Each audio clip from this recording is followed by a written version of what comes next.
You're inside another Sunday's edition of Jamaica Magazine. Welcome. I'll be your guide for the next half hour. Coming up, we talk Jamaica customs, and on the flip side, the new Road Traffic Act and regulations. Don't go anywhere. We'll be right back. Have an illegal gun or know someone who does? The gun amnesty program begins November 5 to 19. Surrender the guns to the nearest police station, the FLA, or a lawyer. Your identity will be protected. The proceeding was brought to you by the Office of the Prime Minister. The Jamaica Customs Agency has rolled out its contactless clearance process for non-commercial imports. Get the facts now on these processes and so much more.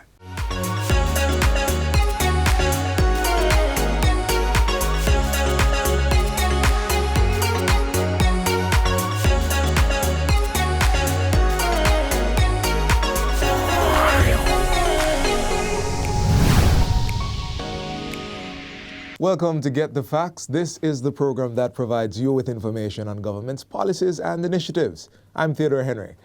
Clearing cargo without physically needing to be there to inspect it, facilitating a less burdensome clearance process, plus an efficient interagency electronic system to see the process to the release of the cargo. That's the major reform that's taking place at the Jamaica Customs Agency, the JCA. The agency has rolled out its contactless clearance process for non-commercial imports, and to explain the operations is Director of Cargo Imaging, Kingsley Henry. Welcome to the program, Mr. Henry. Thanks, Theodore. My pleasure to be here. Right? All right, so I want to get an idea of what's the norm and what you're aiming at. Now, one of the things that we said in the intro is that not needing to be physically present to clear cargo. Right?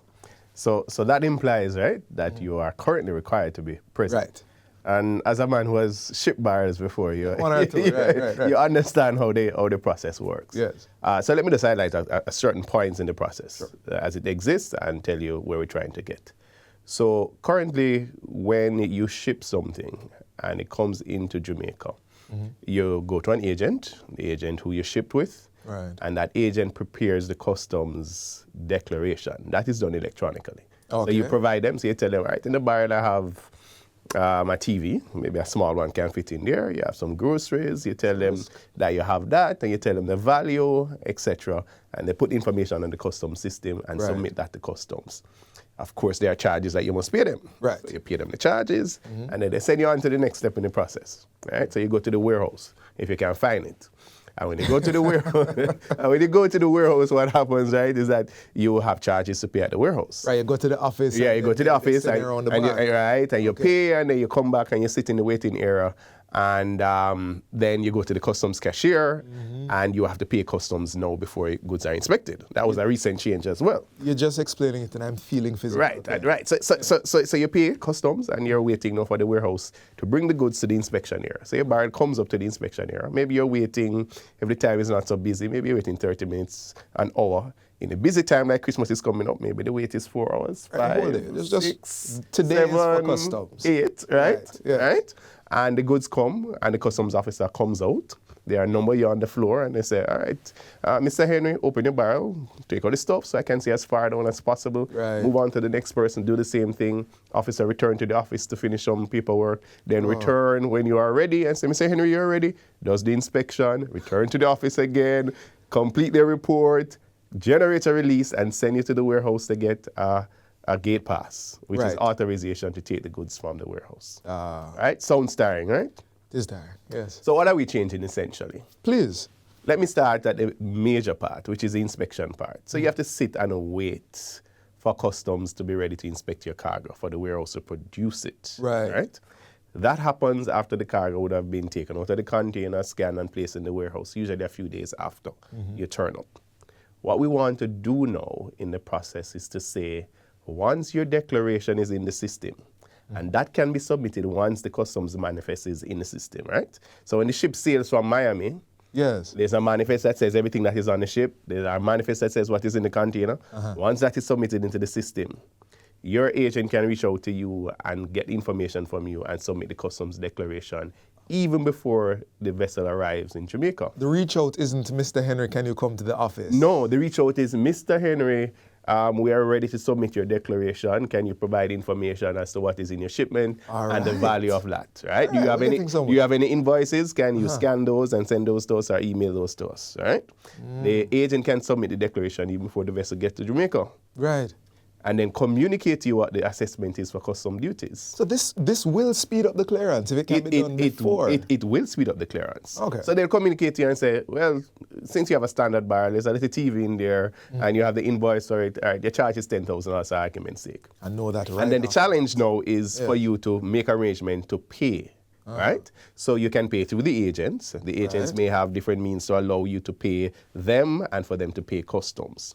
What we are working on as well. If I can just chip in here, you're saying pay the agent and the agent handles the payment that goes to customs. Right, they can handle the payment I'm that not goes paying to the customs. agent, then have to go and pay customs. No. So you can pay the agent and the agent pays customs, right?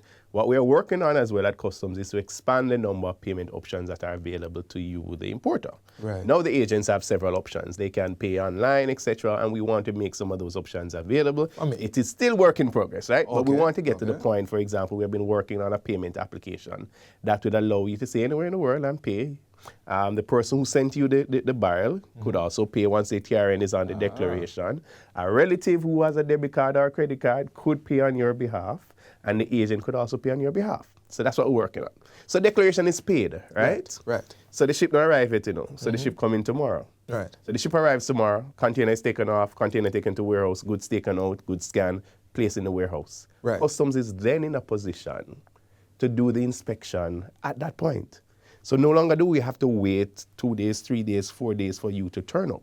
We do the inspection, and then your agent will call you and say, Mr. Henry, you can come and collect your goods. And that's all you're doing. The goods is inspected based on the declaration that you would have made. Right. And so we say to a person, that's the most important part of the process. Providing a accurate declaration, and for your agent to provide that accurate declaration, you have to give them complete information about what is in your shipment and what it costs. And then based on the data that we have seen in our existing process, in excess of 90% of declarations are correct. Where they are not correct, reassessment is necessary, but the vast majority of declarations are correct.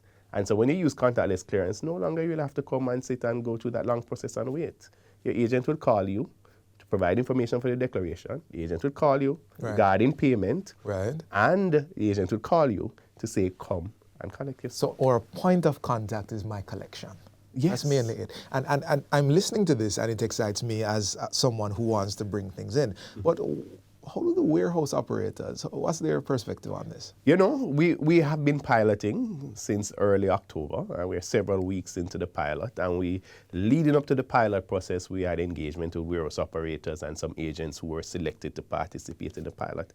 And the reactions have been mixed because it's a major change, right? Culturally, we're used to a situation where when your barrel come, you must be there because, let me put it out there, because you think the customs are going to thief your stuff. Okay. Right? This is the reality. Okay. My boss will watch this and say, Kingsley, I can't believe you said that. But that is the reality, right? that people think that. Right. But what we're saying to people, no, that's not the reality, right? Things go missing along the supply chain. Sometimes it goes missing before it gets to Jamaica. Oftentimes it goes missing before it comes to Jamaica. But what we have said to both operators, to agents and to importers, there are some safeguards. Yes. So we engage operators from earlier on out and say, look here, there are some security requirements that you must put in place. CCTV is critical. Right. We have to be able to see the stuff. We must be able to track the goods from you, offload it into the warehouse, Right. through the inspection process and through the delivery process. Right. We have said to them, for example, with contactless clearance, that you must get to a point now where the people who are working inside the warehouse that are interacting with cargo must be vetted. They must be subjected to rigorous security background checks for the first time ever. Because people might think that is just cargo handlers and they're just lifting things and moving things. But so you got they to know shouldn't who be you're working with. You got to know who is in the space, who is interacting with cargo outside of the presence of agents and importers. Sir Kingsley, I'm gonna break you right here. This is a fascinating conversation, and we are not done. The conversation with Mr. Henry continues on the other side of this break. We're talking about contactless clearing, cargo, importing, and making it work for everyone. Please stay with us.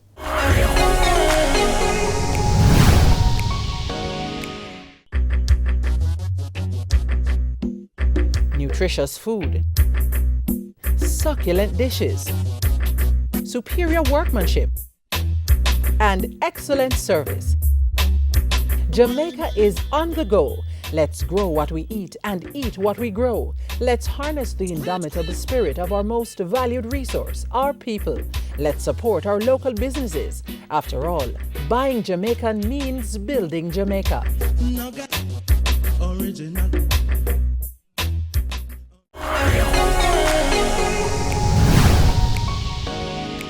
Welcome back to Get the Facts. We are discussing the new contactless clearance process being undertaken by the Jamaica Customs Agency.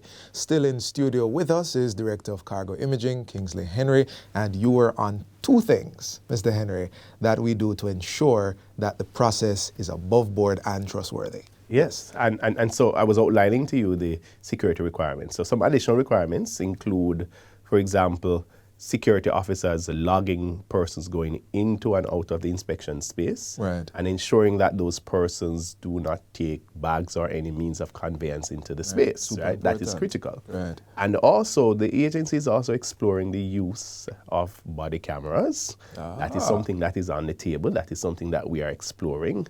We're trying to go through the procurement process to find vendors and to finalize a policy relating to that. So we take it very seriously in terms of the security requirements that the operators must have in place to build the confidence of the agents, the custom brokers, and the importers about the integrity of the process.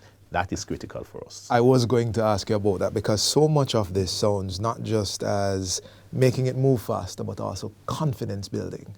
So I'm getting that. So I'm ahead of the curve. I don't have any concerns about this. I want in.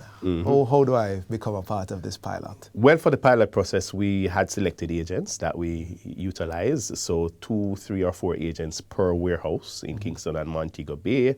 And we said to them, for the pilot process, which runs for 4 weeks, you should submit 25% of your declarations for non-commercial shipments as contactless clearance. Right. We went further. The CEO had a vision and said, all right, why not include the door-to-door shipments? And so we said to all agents, you must submit door-to-door shipments for a period of 4 weeks as contactless clearance so that we can have the data point to figure out how well the system works and to make adjustments. But we are also, during the course of the weeks where the pilot is taking place, making an assessment to determine how do we leverage this over the Christmas season. Right. Because, I mean, we have been getting dozens of calls and emails to say, hey, I shipped something. How can I get contactless clearance? I am disabled. Yeah. How can I get contactless clearance? Look here, I just usually ask my boss for 2 hours to go to the port, but usually it takes 4 to 6. How can I get contactless clearance? One of the things that we're considering over the Christmas season is to say to customers, do you want contactless clearance? Request it from your agent. And the facilities already exist at the warehouses to facilitate that. Right. The facilities exist to leverage this throughout the Christmas season for the benefit of our importing public. So I need to essentially ask my agent. Ask your agent. If they're a part of the pilot at the moment and see what they can do for me. Yes. All right, you have taken us through the integrity of the cargo. You have taken us through the reassuring process. And seeing that the new process is being done as a pilot, when does this graduate into full implementation? Yes. Well, the goal that has been set for full implementation is April 1 for the non-commercial cargo. And thereafter, we're going to phase 2, where we will examine contactless clearance for commercial cargo. That one requires further engagement, particularly with the custom brokers and the persons who import commercial cargo. And then after that, in phase 3, we move to air cargo, right? Yes. So it's a plan to take us all the way, because one of the things that we are confident about, that this is the first world standard for customs inspection, right? Officers need to be able to do their inspection in a safe, secure environment, and the public need to be spared the hassle of customs inspection. And perhaps I can ask you, no, I don't know if I can, but the data so far suggests that, hey, this is going well and we can scale. The data suggests that it's going well. It's a new process. And so, of course, and as a purpose of the pilot, you will face challenges, and we've been facing those challenges. But one of the things that we have been doing is engaging the participants in the pilot every single week. We have working group meetings. We have discussions outside of those meetings. And we have been learning and seeing how we can make improvements so that when we get around to full implementation, we are in a good space. But one of the things that will have to happen again is that we don't want to shock the system come April 1. Right. So we may have a second pilot before April 1 to a more fulsome pilot to see exactly how the system will cope with greater volumes of contactless clearance. What's the old adage? Measure twice, cut once. Measure twice, cut once. All right, so I know this is a burning question for many of our viewers. I'm going to ask it. More money? No, absolutely not. So Customs has more than one mandate. Right. So border protection is a key one, right? And this for us is important in terms of border protection because officers must, I'll say it again, must be able to do the inspection of cargo in a safe and sterile environment without undue influence and without favor. Okay. And this allows for that. Does it add to revenue? In no way. Government to get more revenue when there's more imports. When I ship out, I can get my thing faster. Right. So if contactless clearance encourage people to ship more, then it will mean more revenue. But the other mandate that we have is facilitation of trade, and we believe that this is an essential component in improving customs services to our importing public. So I'm not paying more money. Not for paying contactless clearance. Not paying more money to the government of Jamaica. No increase in taxes, nothing like that to make that process work. It's wonderful to hear. So, we're almost at the end here. I want to know, how can customers get in touch with the JCA about contactless clearance, this initiative? Well, they can email us at contactlessclearance.gov.jm. Right? Or public.relations at jca.gov.jm, or they can telephone us at 876-922-5140. And my PR director reminded me that it goes up to 8 and not 9, right? And so that's contactless clearance at jca.gov.jm. I know you're going to be fielding a lot of questions about Christmas 2022. Yes. But sounds like you're very ready for that. We are ready for the questions, and we are ready to engage our stakeholders. Wonderful. All right, there you have the facts about contactless clearing. I hope you cleared up some information about, what that means. I hope you were encouraged, and I hope that as we go forward, that we'll see a great deal more of this sort of reform just taking off in our customs space. So for more information, you may contact the Jamaica Customs Agency. I'm going to run those numbers again. 876-922-5140. You said it goes up to 8. Up to 8. So 876-922-5140 to 8. Their website at jacustoms.gov.jm, or send an email to quick.response@jca.gov.jm. This has been Get the Facts. Our guest has been Director of Cargo Imaging, Kingsley Henry. Thank you for watching. And until next time, I'm Theodore Henry. Take good care.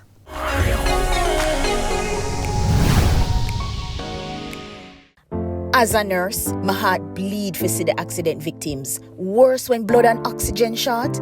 Ease the burden on our hospitals, no man. Please, me I beg you no. Drive safe pon the road. The proceeding was brought to you by the Office of the Prime Minister. To stem the tide of road fatalities across the island and redouble efforts to reinforce strict adherence to the rules of the road, the new Road Traffic Act and Regulation was formed.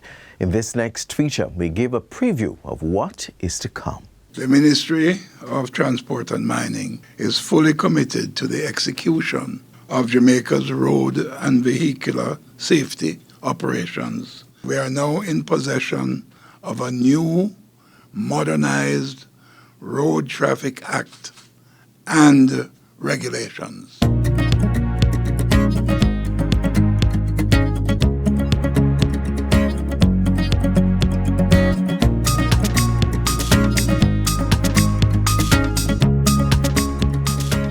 This law will ensure that Jamaica's road and vehicular safety network is in alignment with modern road and vehicular safety postulates.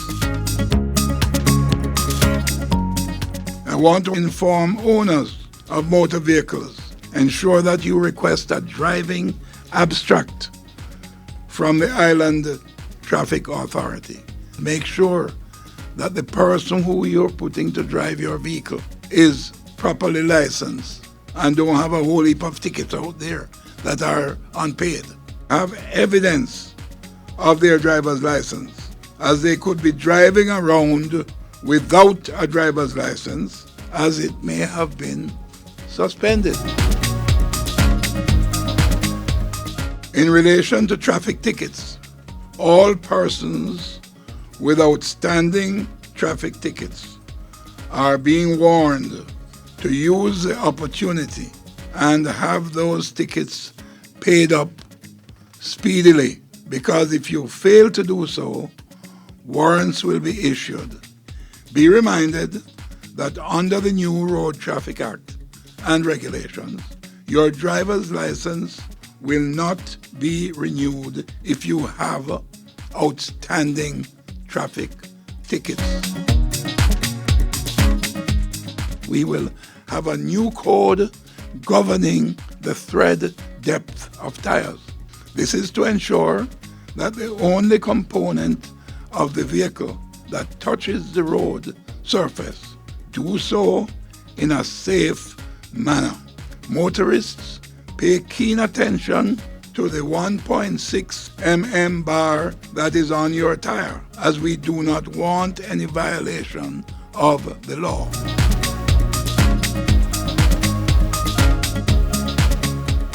In the new Road Traffic Act, there will be 3 categories of driver's licenses.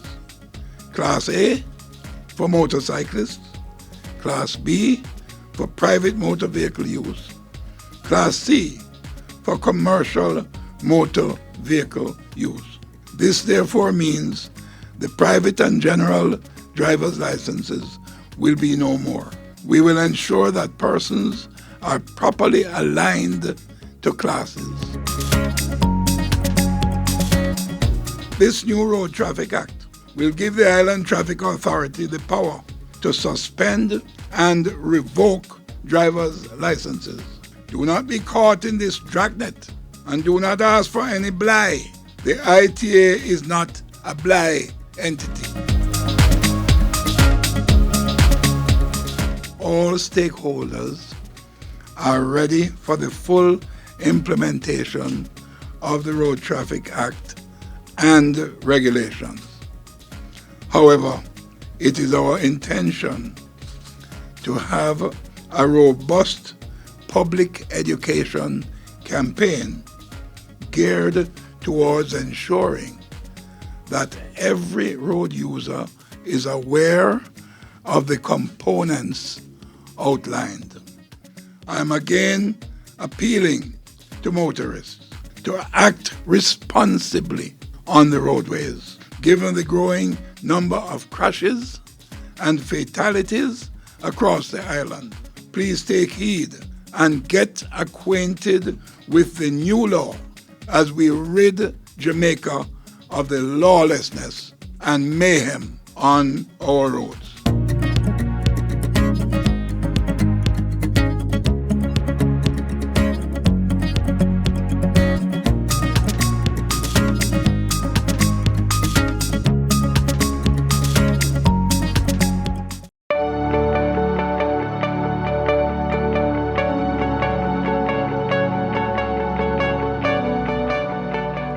Persons who may be the subject of police investigations, we urge you, if you are named as a person of interest, come forward and talk to us. If you are identified as wanted in connection with a crime, come forward with your attorney or a justice of the peace. Tell your side of the story and have your day in court. If accosted by the police, do not engage us with any form of force. Do not shoot at the police. It is not our desire to use deadly force if we do not have to. However, we will use deadly force if an officer's life or a member of the public is threatened. You make that decision. And we continue to encourage everyone, and ideally people who are watching this or on the platform, if you see something, say something. Help us to keep your communities safe by reporting gangsters and gunmen. Call our police emergency at 119, the NIB tip line at 811, or Crime Stop at 311.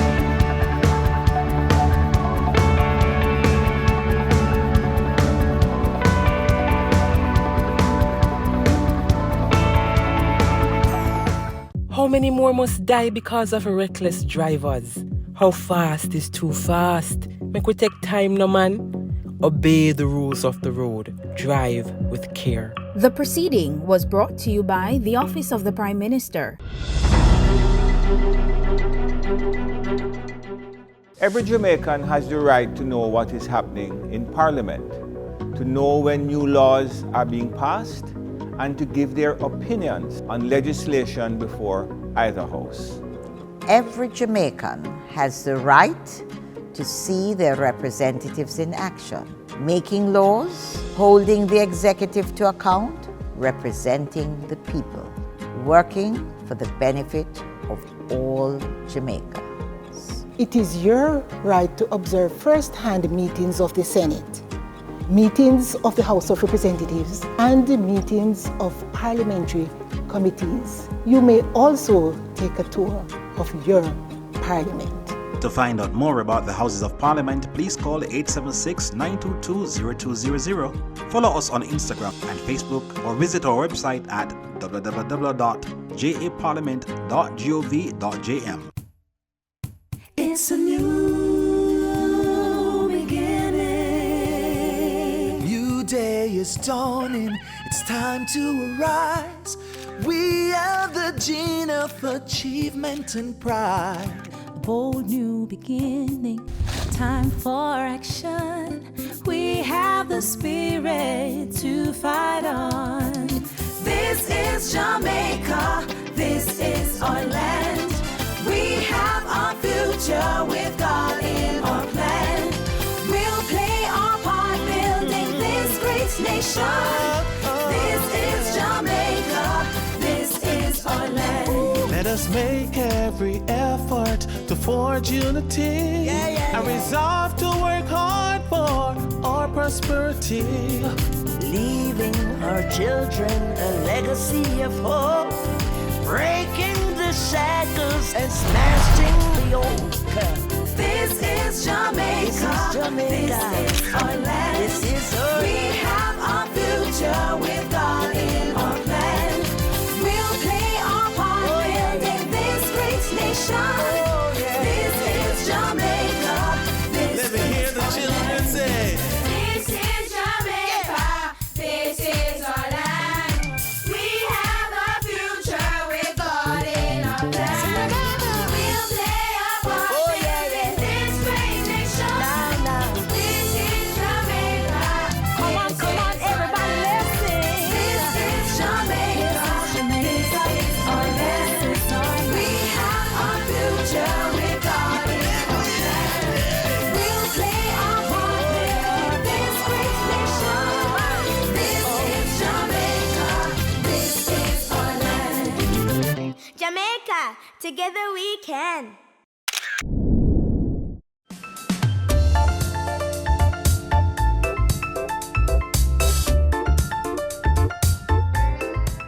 That's all the time we have left today on this show. Do join us again tomorrow on this same station for another exciting installment of Jamaica Magazine. To rewatch today's offering or other content like this, visit our website, jis.gov.jm.